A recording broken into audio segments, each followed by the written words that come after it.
अब हमारे पास है नेस्टेड सीक्वेंस। क्या होता है?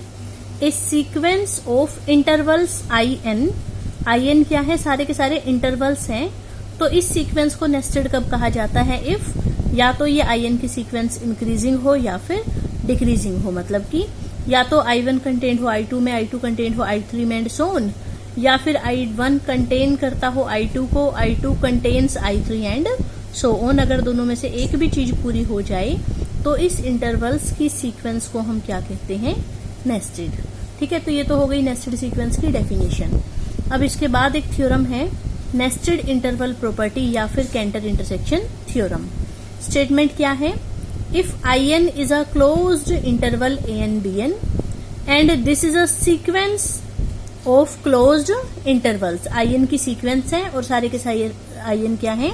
Closed intervals, such that I n plus one contained है आई एन में। ठीक है, ये गिवन है हमें। और दूसरी चीज क्या गिवन है कि आई एन की लेंथ निकाल के अगर हम उस पर लिमिट लगाएंगे तो आंसर कितना आ रहा है? 0। 3 चीजें गिवन है। नंबर 1, सारे के सारे आई एन क्लोज्ड इंटरवल्स हैं। Number 2, I n plus one contained है आई एन में। एंड नंबर 3, आई एन की लेंथ की लिमिट कितनी आ रही है?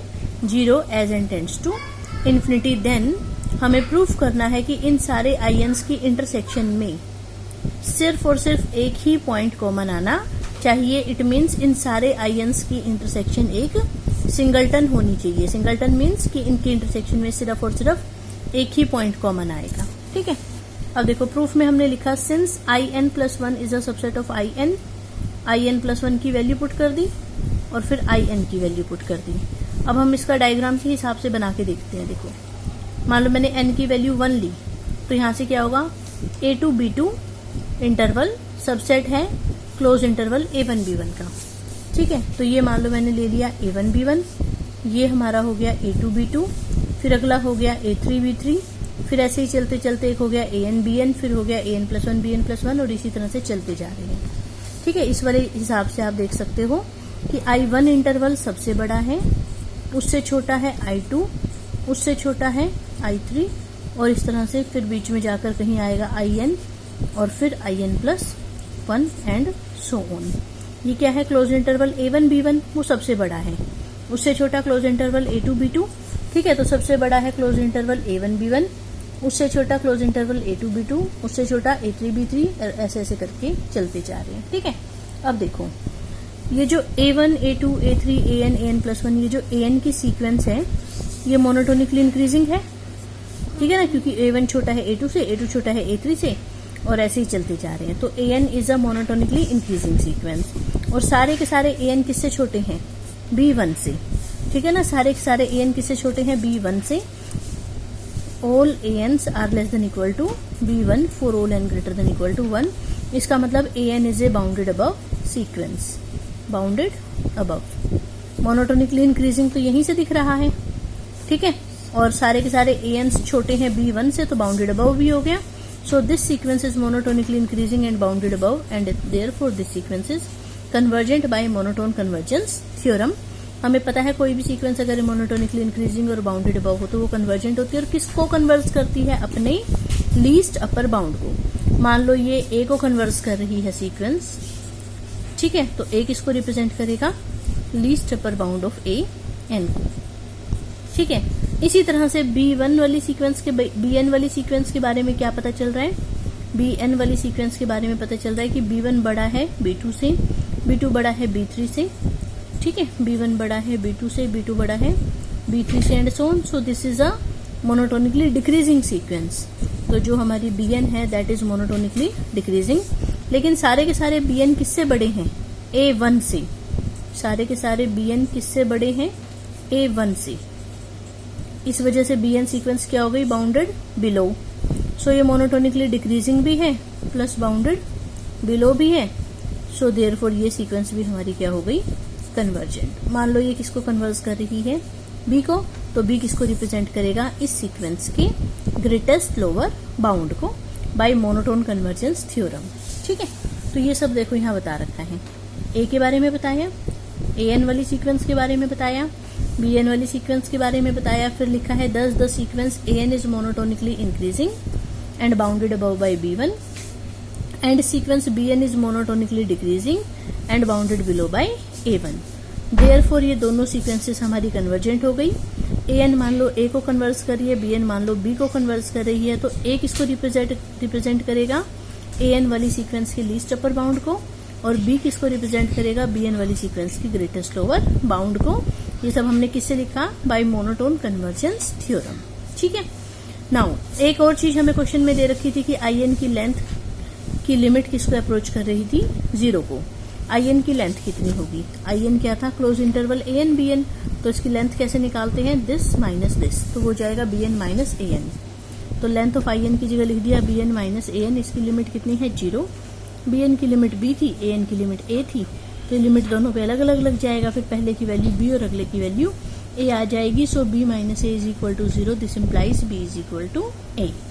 एक तरफ से B रिप्रेजेंट कर रहा था BN के ग्रेटेस्ट लोअर बाउंड को, और A रिप्रेजेंट कर रहा था AN के लीस्ट अपर बाउंड को, और ये दोनों बराबर आ गए। ठीक है, इसलिए हमने लिखा since A is least upper bound of AN। ठीक है, और साथ में A बराबर है B के और B बराबर है GLB के, तो A बराबर हो गया GLB BN के, so as well as GLB of BN। ठीक है ना, क्योंकि B और A तो दोनों बराबर आ गई। इसका मतलब A जो है BN की GLB को भी रिप्रेजेंट कर रहा है, और जो A है वो AN की LUB को भी रिप्रेजेंट कर रहा है। ठीक, उसके बाद A लीस्ट अपर बाउंड है AN का, लीस्ट अपर बाउंड है तो अपर बाउंड है। अपर बाउंड का मतलब A बड़ा है सारे के सारे AN से, तो वो हमने लिख दिया A बड़ा है सारे के सारे AN से। और A किसको रिप्रेजेंट कर रहा है, greatest lower bound of BN। Greatest lower bound है तो लोअर बाउंड है, और लोअर बाउंड का मतलब A छोटा है सारे के सारे BN से, तो ये लिख दिया A is less than equal to BN for all N। ठीक है, इसका मतलब A किस किस के बीच में लाई कर रहा है, A जो है वो AN से ग्रेटर देन इक्वल टू है और BN से लेस देन इक्वल टू है। इसका मतलब A belongs to closed interval AN BN। ठीक है, और इस इंटरवल का नाम था IN। सो A सारे के सारे IN में जा रहा है। अभी तक हमने सिर्फ इतना प्रूफ किया है कि कम से कम एक पॉइंट तो ऐसा जरूर है जो सारे के सारे INs में जा रहा है, बट हमें प्रूफ क्या करना था कि इनके इंटरसेक्शन में सिर्फ एक ही पॉइंट जाना चाहिए, ना एक से ज्यादा ना एक से कम। सो हमें शो ये करना था कि इन सब की इंटरसेक्शन में सिर्फ और सिर्फ एक ही पॉइंट जाना चाहिए, ना एक से ज्यादा ना एक से कम। और अभी तक हमने सिर्फ ये तो शो कर दिया कि एक पॉइंट जा रहा है, तो एक से कम जाने का तो मतलब ही नहीं है जब एक चला गया। अब हम क्या दिखाएंगे कि एक से ज्यादा पॉइंट सारे के सारे INs में नहीं जा सकते। तो हम मान लेते हैं कि मान लो दो अलग अलग पॉइंट है A और A डैश डिस्टिंक्ट, जो कि सारे के सारे INs में जा रहे हैं for all N, and A छोटा है A डैश से। देखो अलग अलग हैं तो अंडरस्टूड है, या तो ये इससे छोटा होगा या ये इससे छोटा होगा, तो दोनों में किसी को भी किसी से छोटा मान लो। तो हमने मान लिया कि मान लो A छोटा है A डैश से, और A और A डैश दोनों के दोनों सारे INs में जा रहे हैं, मतलब कि उनकी इंटरसेक्शन में जा रहे हैं, और हमें लास्ट में कॉन्ट्राडिक्शन लानी है। ठीक है, नाउ A छोटा था A डैश से, और क्योंकि A और A डैश IN में जा रहे हैं, IN का मतलब क्लोज इंटरवल AN BN, इसका मतलब ये दोनों AN से ग्रेटर देन इक्वल टू होंगे और BN से लेस देन इक्वल टू होंगे। तो ये लिख दिया ये दोनों AN से ग्रेटर देन इक्वल टू और BN से लेस देन इक्वल टू, और वैसे A छोटा था A डैश से। फिर इसको लाइन पे ड्रॉ कर लो, ये हो गया मान लो AN, ये हो गया A, ये हो गया A डैश, ये हो गया BN।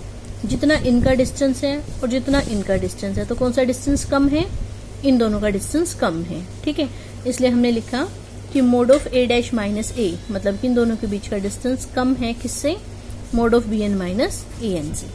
ठीक है, फिर BN माइनस AN की लिमिट कितनी थी, 0। ये यहाँ पर आ गया था हमारे पास, BN माइनस AN की लिमिट कितनी है, 0।